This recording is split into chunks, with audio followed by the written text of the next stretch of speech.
we are disguising structural problems with massive increases in central bank money creation. Debt creation is actually debt creation what is happening right now as we speak. Without any crisis, without any recession, the main central banks are increasing their asset purchases every month by $200 billion. So the problem, I think, is very evident. I think that everybody, as an average citizen that is listening to us right now, that something doesn't compute. So that is the problem. The problem is disguising structural problems with monetary laughing gas, I call it.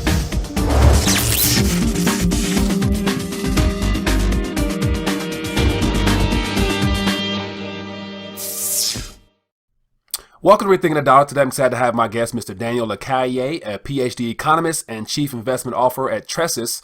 Daniel holds a PhD in economics as well as a certified international investment analyst title. He was ranked the top 20 most influential economists in the world in 2016. Today he joins us to share his thoughts on the global economy as well as his most recent book, Escape from the Central Bank Trap: How to Escape from the 20 Trillion Monetary Expansion Unharmed. So Daniel, welcome to Rethinking the Dollar. Thank you so much. It's a pleasure. Thank you for having me. Well, I appreciate you taking time to sit down with us and share your thoughts on what's happening. And so, as I mentioned prior to going live, that I came across you for the first time when I did that whiteboard presentation entitled Central Bankers Are Like Pyromaniac Firefighters. And so I thought that was very unique in of itself. So I'm glad that you're willing to sit down and share your thoughts with us. But before I dive any further, I typically start off with some Rethinking a Dollar questions. And the first question is, what comes to mind when Daniel Lacalle hears the words Rethinking the Dollar? Well, I think that the first thing that comes to mind is what has been going on with our money, and thinking again, what is money and what is the best way for us to preserve a capital and preserve our savings. Right. Sounds good. Now, a lot of people, so this Rethinking the Dollar concept is geared towards those that have no real financial background, those that don't pay attention to what's happening in our monetary system. And so, in your opinion, do you think that this subject matter of financial literacy and, as I say, monetary awareness is probably one of the most important subjects your average investor / common folk could probably take interest in at this point? Oh, absolutely. It is essential.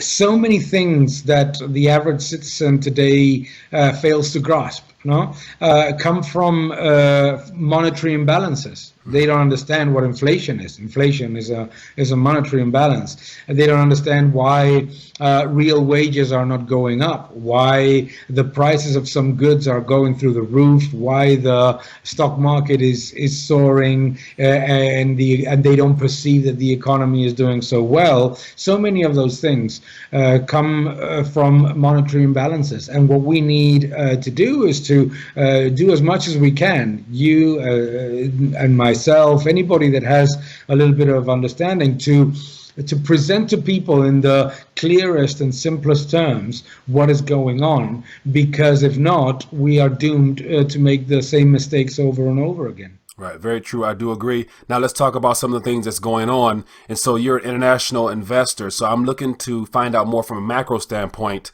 What are some things in regards to the overall global health of our economies? What are some things that have you concerned, or some things that you're keeping an eye on that really, as an investor, has you alarmed, or something that you're focused on at this point?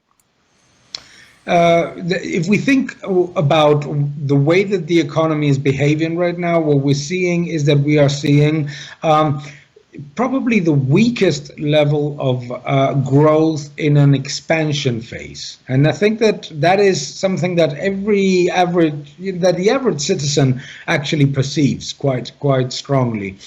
So very weak growth, very uneven growth as well, and at the same time very indebted growth. So although it's true that we're out of the recession and that things are gradually improving in most economies, it is at the same time a process that is very, I would say, not very fulfilling for most of the enterprises, for business owners, for families, because of the heavy burden of debt. Debt has reached an all-time high last year, continues to grow, And the policies that central banks have implemented to try to get out of those problems have not helped reduce that debt. Actually, the opposite. Right. So I think that what we're seeing right now is probably what I call the backlash of stimulus. No, we have seen we are seeing that the slowdown in the rate of growth is quite evident in the European Union, in Japan, and while the US remains moderately robust, emerging markets are also starting to show some cracks. Right. Now, you mentioned in a recent article that in the Eurozone, there's a coming crisis or something of that nature. So, of course, we have what's happening in Italy. We have just the whole idea of Mario Draghi's talking about cutting down on the asset buying program and raising rates. Share with us your thoughts on how will all that play out and just in the EU, and then will some of that trickle into the rest of the emerging markets, as you hinted at earlier? Many people, when they talk about the European Union, they tend to use the word austerity, no? And that austerity policies were behind the crisis. That is one of the big mistakes and actually complete fallacy. The European Union has been a stimulus program after a stimulus program over and over for more than a decade. And what it did was to reach a level of debt saturation. And what has happened in the last 5 years is that instead of undertaking reforms, structural reforms to get the economy healthier, to drive investment growth, to drive more consumption, what the European Union has done is basically bet it all on monetary policy. That is, on the European Central Bank buying back assets, reducing the bond yields of sovereign debt, and giving the impression, the disguise of an improvement of the economy.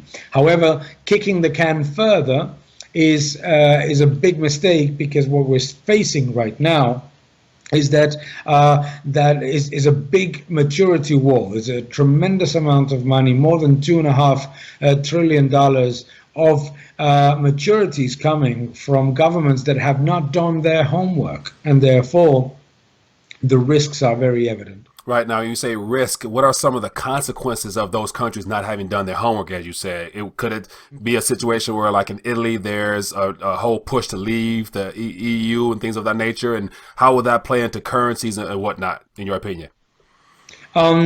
The first problem is that the European Union decided to stop its reform agenda and decided to bet it all, as I said before, on monetary policy because of the risk of rising populism. However, you don't combat populism whitewashing it. And what happened was actually the opposite, is that if you give citizens the idea that money is free and that there's plenty of money for everything, why would they not believe what populists say, that they're going to spend this crazy amount of money on all sorts of things? So that has been a driver of what's happened in Italy. The discontent with the Eurozone, the discontent with a model that is sort of a corset that puts every country to do exactly the same thing. All countries have to have more or less the same deficits. All countries have to have more or less the same spending. All countries have to have more or less the same tax wage. I remember that it was the ex-vice president of the United States, Dick Cheney, who said to me that the European Union wanted to have 27 Washingtons. No? And that is the problem of the European Union. Yeah. In a nutshell. So the rise of populism has sort of manifested itself in a discontent with the euro in a country like Italy that has not seen the benefits of belonging to the single currency. In the case of Spain, it's the opposite. In the case of Spain, populism is very favorable to the euro, because any citizen here in Spain or in Portugal sees on a daily basis benefits from the European Union in infrastructure, you name it. In Italy, it's not been the same. Italy is a country that has not shown almost any growth in the last 2 decades, that has very, very significant losses relative to Germany, for example, in its trade balance.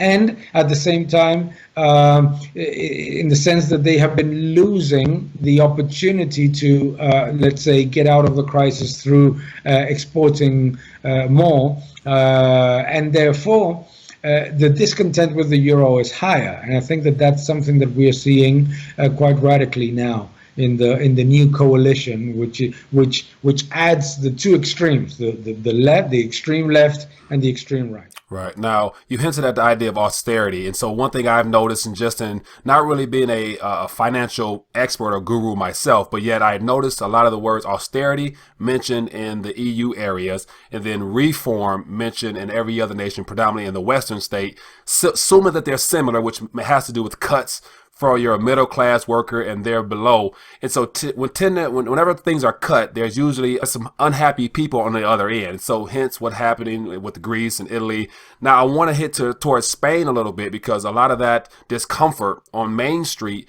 has led to a lot of push for referendums and secessions and whatnot. And so your native country of Spain and Catalonia, there's this whole idea of the new president coming in a week ago, President Torra, I believe, talking about pushing for secession. Share with us exactly how that plays into what's happening in the EU with central banking, and give us some insight into that, because there's not much information shared on the mainstream media about that, what's happening in Spain. Yeah, nationalism and secessionism in the European Union is nothing new. We have it. We have secessionist movement in Scotland, in France, also in Italy. No, that just came to power, and in Spain as well. It comes from a very convoluted history, no, and from also a very, let's say, politicized manipulation of history in the past.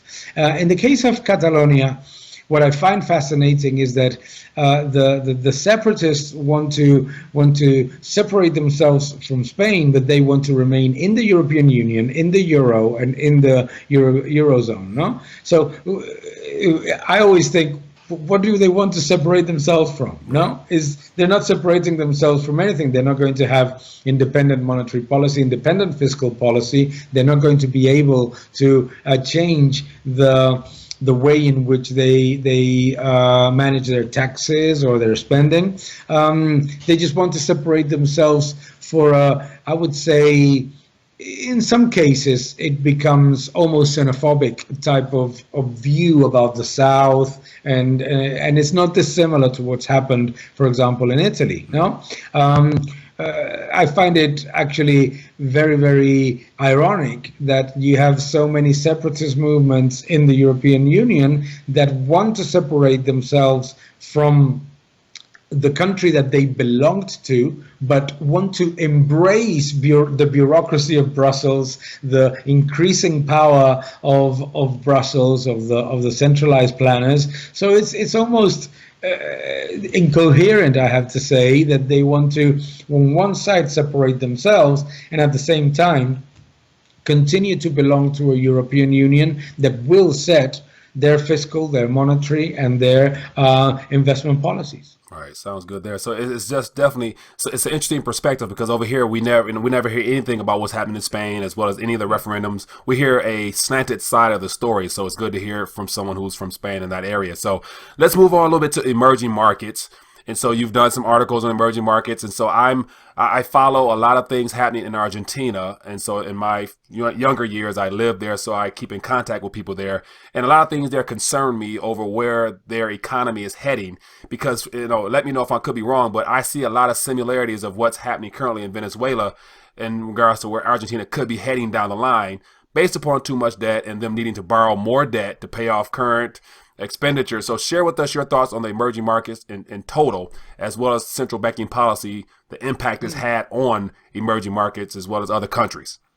Yeah, every time that I speak with my students about emerging markets, I always tell them emerging markets never emerge, no? The emerging markets that we talk about today on a daily basis are exactly the same countries that I knew as emerging markets when I was a kid. I mean, I'm 50 years old. Mm-hmm. So that is one of the problems. One of the problems is that emerging markets tend to take periods of massive inflows of dollars and tremendous investments to squander a lot of that money and to avoid making the necessary reforms to get the economy healthier, more diversified out of commodities or out of their main industries, and so they take those periods. They miss the opportunity, and when the Federal Reserve hikes rates or the dollar starts to get stronger relative to their currencies, they face a massive sudden stop. There's massive outflows of capital, and they get into big recessions. It starts with the first symptom, which is currencies. You see, as you're seeing today, some of those currencies are down 17% on the year. And that is the big symptom. Then what you have is loss of FX reserves, loss of the amount of foreign exchange reserves that the central bank has. The economy gets weaker. Countries, instead of promoting investment, what they do is to increase the tax wedge, big mistake.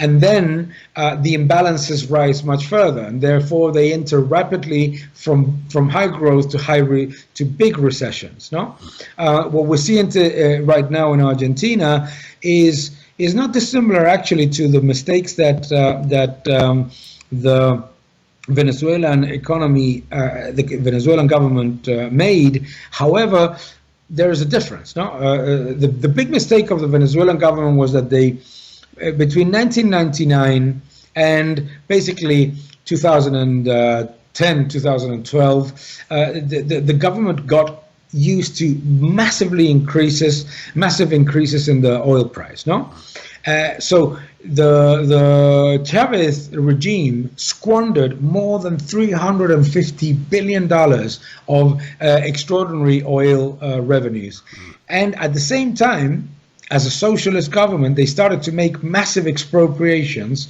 of private companies.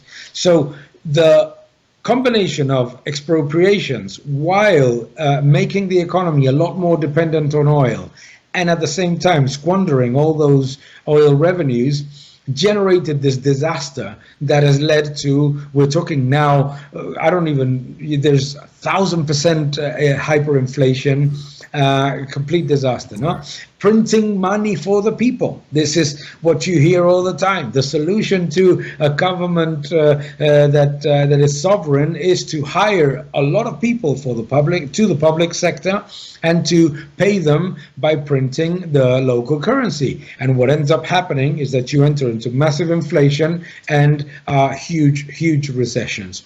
That was an extreme in Venezuela because you added expropriations and a complete disregard for private property and for the most basic laws of economics. And in Argentina, without getting into that front of expropriations, what you had was the big mistake of massively increasing the number of public employees in the public sector. You have in every province in Argentina, you have the vast majority of the provinces have more than 30-40% of public sector employees relative to private sector employees. But there are 5 provinces in which there's almost 70%. It's insane. So massively hiring people to the public sector, monster subsidies to crony sectors, all of that financed by printing money. So you increase money supply by 28%, the economy grows 3%, there's 25% inflation. There you go. And what you have is that the Argentine economy finds itself now that dollars are not coming into the economy because of what I mentioned before. Money is going back to the United States because the interest rates are rising, the dollar is stronger. And at the same time, they continue to finance their public expenditure by printing money. So when anyone that listens to us hears from any populist politician, and there are in the United States a few, that the solution to is to guarantee jobs from the private sector by printing money. That is exactly what Argentina and Venezuela did, with disastrous consequences. Wow. Yeah. And so that's very disheartening, because from everything you've explained to me, you're basically hinting at the idea that in the near future, Argentina may experience such pains as what's happening in Venezuela. Now, in your opinion, because of the way our monetary system is based on fiat currencies that are not backed by anything, and the government has placed themselves as the beginning and the end of everything that happens in an economy, would you say that a lot of countries globally that's all under the same model might fall into similar type of circumstances, given the future of what's happening with our monetary system and too much debt and governments dependent upon entitlement spendings and things of that nature? Don't all governments kind of fall into the same trap at one point or another? Absolutely. I think that, every time that you hear economists that defend crazy monetary policies, they always say, look, the United States does it and there's no problem. But they always forget that the United States, that the US dollar is the world reserve currency. And it's the world reserve currency precisely because citizens all over the world prefer to have dollars than their local currency. And that is not a preference that is enforced by the US having a big army, or by evil conspirators, or by the financial markets. It's because citizens know that when their governments follow these crazy monetary policies, the destruction of purchasing power of their currency is much bigger, and therefore the best way to preserve their savings or their salaries or the purchasing power or the salaries is to have dollars, is to stash dollars, or to buy, if you can, real estate or financial assets. Now, if you're not very rich, you're not able to buy real estate or financial assets. You don't buy stocks or bonds. So what is, for many of these countries, the solution? Either try to buy gold, which is not easy. In many countries, it is very, very difficult to buy a small piece of gold, and even a small is probably too much for in terms of the value of the cost relative to what they're able to save, or to try to cash some dollars. No, and if you go all over Africa, Latin America, Asia, you see so many countries in which that pattern forms constantly. So when countries forget that they are not the world reserve currency, but still want to pursue the same monetary policy as the United States, this monster crisis and these tremendous recessions happen. Very true. Now, you hinted at the idea that those that can't afford gold, they should look for other assets, real estate, whatever they can afford. But then also, would you include silver in that category as well? Because so basically, precious metals, sound money, things of that nature. Yeah. Fair enough. But the problem for many, especially if you're middle class in a third world country, middle class is extremely poor according to our standards. No, so the money that you're able to save is it's very small amounts, and those small amounts, you cannot cash them for silver or for gold, because just a tiny piece of gold is going to be probably what you save in 5 years. Right, no? right. So the best way for many of these people to try to preserve some of that purchasing power of their savings is actually to dollarize, to go quickly with their naira, if you're in Nigeria, with their Argentine peso, with whatever you want, and exchange it to dollars and keep it stashed under the mattress, probably, because you don't trust the banks either. No? Right, very true there. Now, you hinted at the idea that every nations outside the United States, emerging markets, third world, second world countries, tend to choose to run towards the Federal Reserve note, aka the dollar, because of the perceived nature of safety, because it's the current reserve currency. And so part of the whole rethinking the dollar aspect is trying to inform people on the idea that when everything happens around us, eventually it will happen here. Now, here as a United States citizen, the question would be then, what will we run to as United States citizens? Like, there will come a time where the dollar will no longer be what it is now currently in an international scene. Then what will we run to for protection and preservation of wealth? In your opinion, assuming the EU might have the same situation as currencies continue to crumble. So give us your thoughts on the idea that the day that the dollar is no longer the reserve currency, i.e. what's happening with China and Russia and all the formations of these new powerhouses, what would that look like the day that the Federal Reserve note is no longer the international medium of exchange? Yeah, now very true. I mean, this is a very, very important factor for the average listener, and is, think about it from this perspective. Imagine that you go to a bank, okay, to leave your deposits, and ever so often you go back, you check your account, and there's $10, $20 less, and you're like, okay, this is a nuisance. Maybe commissions, maybe this. I don't like it, but I'll accept it. Imagine that the bank constantly is taking more and more out of those savings. That is what the Federal Reserve is doing. By massively increasing money supply in periods of crisis and by massively lowering interest rates, what ends up happening is that you start to see cracks appearing in the perception of citizens about the safety of the dollar as an asset. What we were mentioning before, people start to say, look, I don't like the dollar so much because from time to time the Federal Reserve is going to print in a crazy way. It's going to collapse. So it's not going to be that preservation of value, that safe asset that I expected it to be. And when those cracks start to appear, it's a big problem.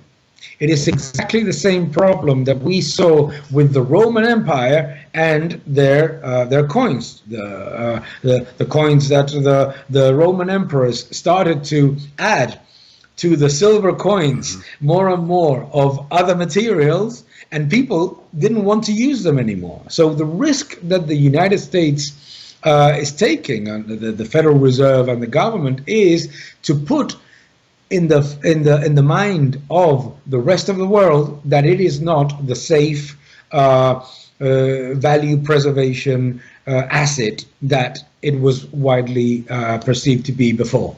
So that is a big problem.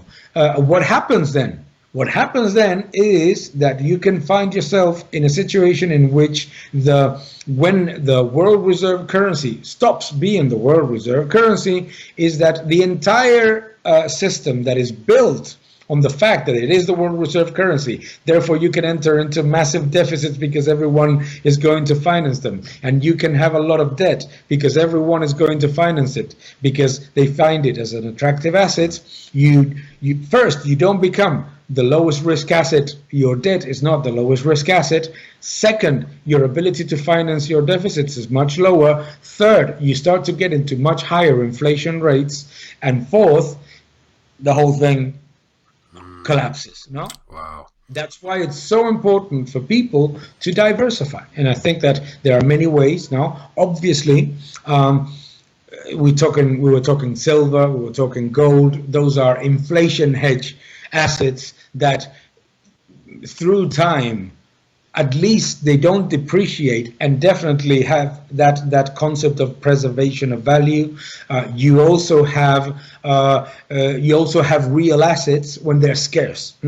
Real assets when they're scarce.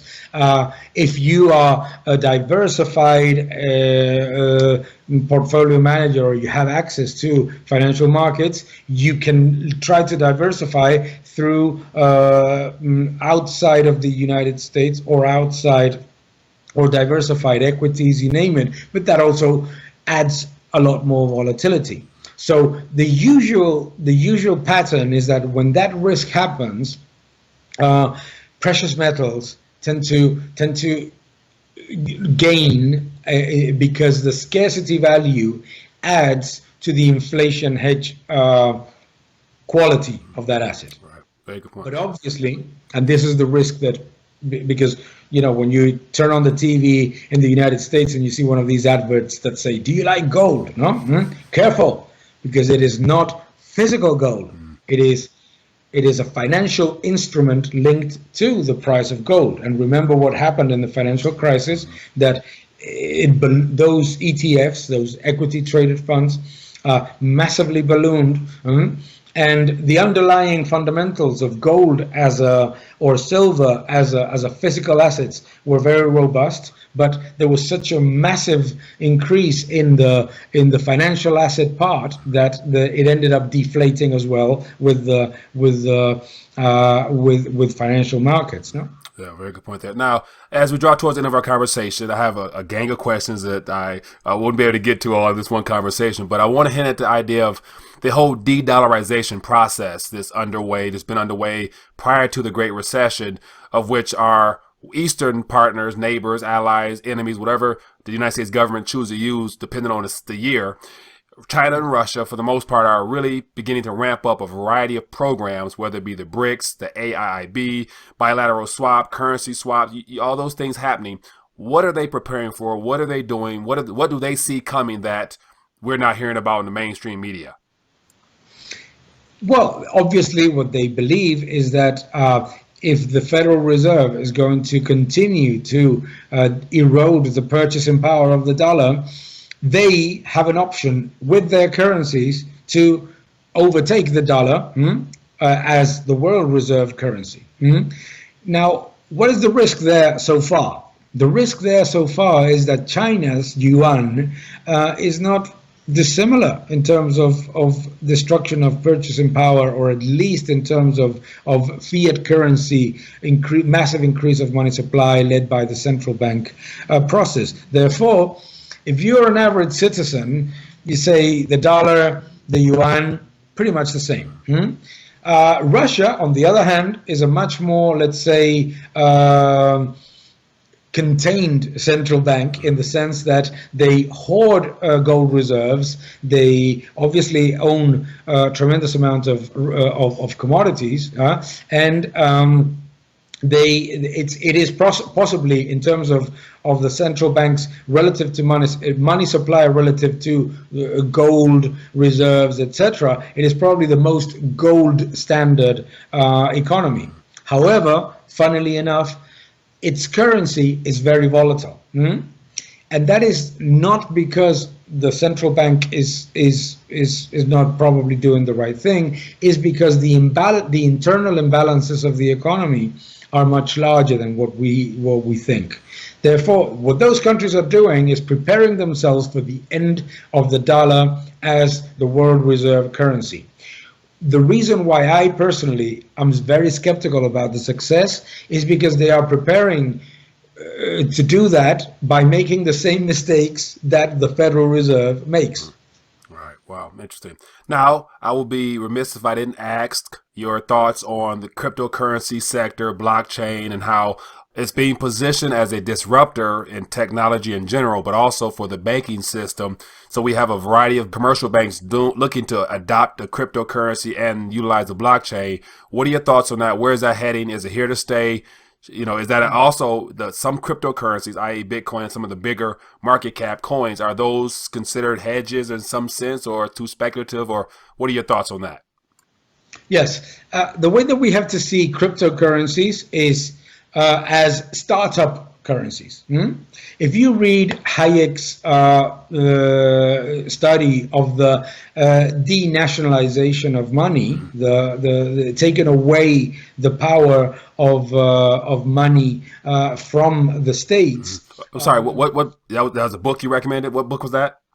Yeah, it's Frederick von Hayek. Yeah, it's called Choice in Currency. Choice in Currency, okay. As a tool to avoid hyperinflation. And one of the things that he says there is that the competition between different currencies that are not issued by the state will lead to many of those currencies disappearing.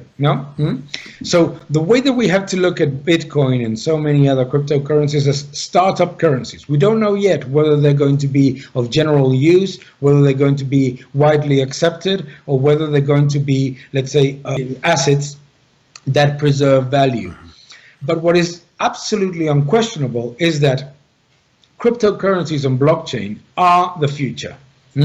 What we don't know is what shape that future will have. And what I think is absolutely fascinating is that what we have now is the reality that there is a possibility of escaping from centralized state issued currencies to other options.